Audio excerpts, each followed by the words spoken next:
Nasser Hussain said it was the best piece of captaincy he's seen in history.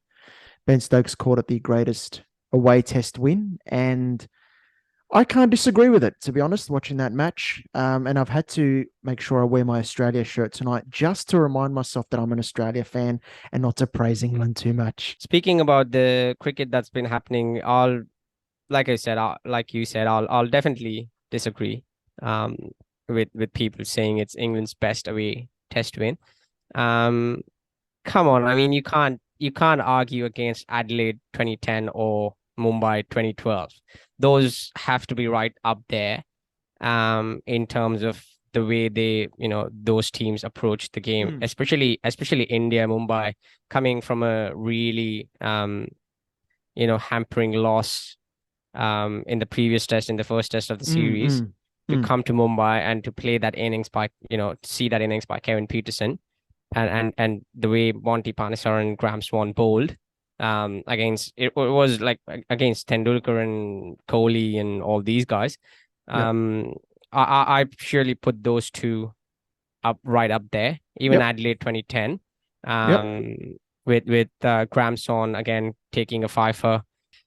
I'll even say something as controversial as it was not England who won, it was Pakistan who lost to some degree, I think I because I disagree with that a bit, but go on. and I'm happy to hear your thoughts, but um Mm. maybe it'll change your mind once I finish. So here's the Yep. thing, like um England did score 600, Mm-hmm. and Pakistan have been boasting about all these bowlers and fast bowlers that they have got, and every single one of them went for six and over.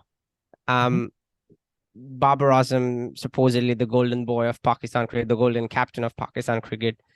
I I haven't seen a mm, poor captain than him, to be honest. Um, he, especially in Test cricket, I'm not speaking about white ball cricket. I'm only talking about red ball cricket. Mm-hmm. Look at the last four tests Pakistan has played in Pakistan: against Mm-hmm. Australia, against England. Um, at times he's just clueless on where to go and what fields to set and which ball to bowl at what stage. And yeah, it's I would rather, and also on the last day when Pakistan definitely looked like they would chase the target down. So I would, yes, England did. Don't get me wrong, England played very well, but it was Pakistan who lost the test on the last day. But England are nothing, I'm not taking any credit away from England. They played really Mm. well. I would argue that's the other way around. I thought England did not let Pakistan settle the whole game. So from ball one, over one, session one, England only thought about winning the test from the first session. Pakistan thought about not losing it. So there's the big difference. England thought about winning the whole time. So when Nasser Hussain comes out and says it's some of the best captaincy he's ever seen, I agree with that in terms of captaincy. When you talk about maybe some of England's better winners overseas, you're right. Adelaide 2010, Mumbai 2012, sure. But it's the manner in which they've done this. It's you've overcome the poor light each day, cutting the day short, but you've also overcome one of the flattest pitches that we've ever seen. It was like the day five wicket resembled day one. There was nothing in it, but the way England bowled, and I thought the field placements, the planning, when to take the new ball, when to bowl different bowlers. They stuck with the old ball. What was the correct decision on the last day, and that declaration. I can't think of anyone in the world, any other team in the world that would declare at that point. And when someone talks about Bazball, there's the B word. It's not just now. I've just got to be careful not to praise England too much, too much here. But it's not just about slogging. It's about having a mindset of put the win first. Do what you need to do to try get the win, and if you do lose, so be it. I said this when India lost to England earlier in the year, or New Zealand lost to England with the same, while England played with the same approach. It's um there's two sides to each coin. Sure.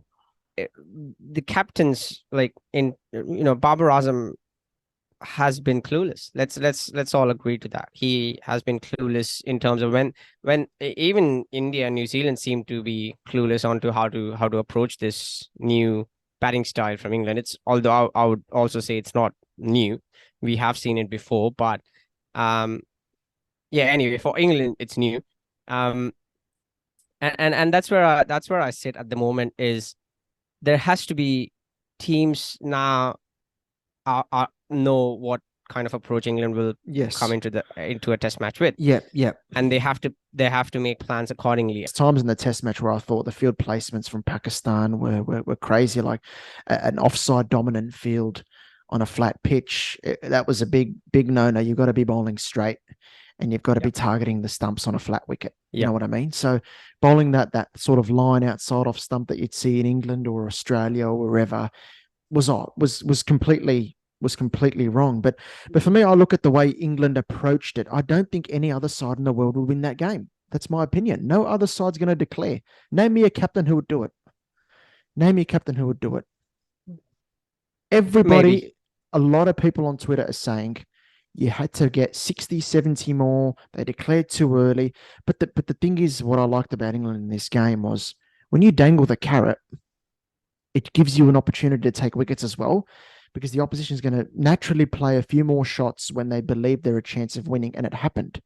There were a few drives that went wrong, few leg glances that went wrong, shots that probably wouldn't have played if they're only batting for a draw. And if they're batting for a draw, I think that's why I talk about Bazball. It's not only about slogging. McCullum knew and Stokes knew that if you set Pakistan 400 in 80 overs, they're not going to go for it. And you're not going to get the wickets.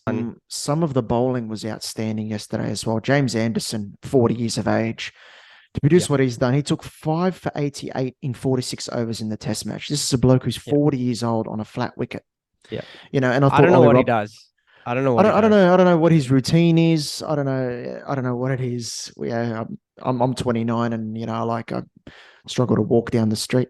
No, it's not that bad. It's not that bad. But James Anderson, man, he's just brilliantly. I thought Ollie Robinson, he's had a very good start to his test career, but that's the best he's looked in terms of fitness, in terms of stamina, in terms of approach, and in terms of his intensity at the crease. Guys, a bit of disagreement between Nash and I on the England-Pakistan test, but that's always good to see. I like a bit of an argument when it comes to cricket.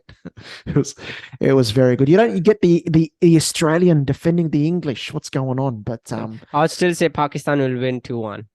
Seriously, you reckon Pakistan will win 2-1? Yep. Wow, you were just asking me whether Babar Azam will be sacked, and now you think it'll be 2-1. So depends on the wickets. Multan is a flat one usually, isn't it? So yeah.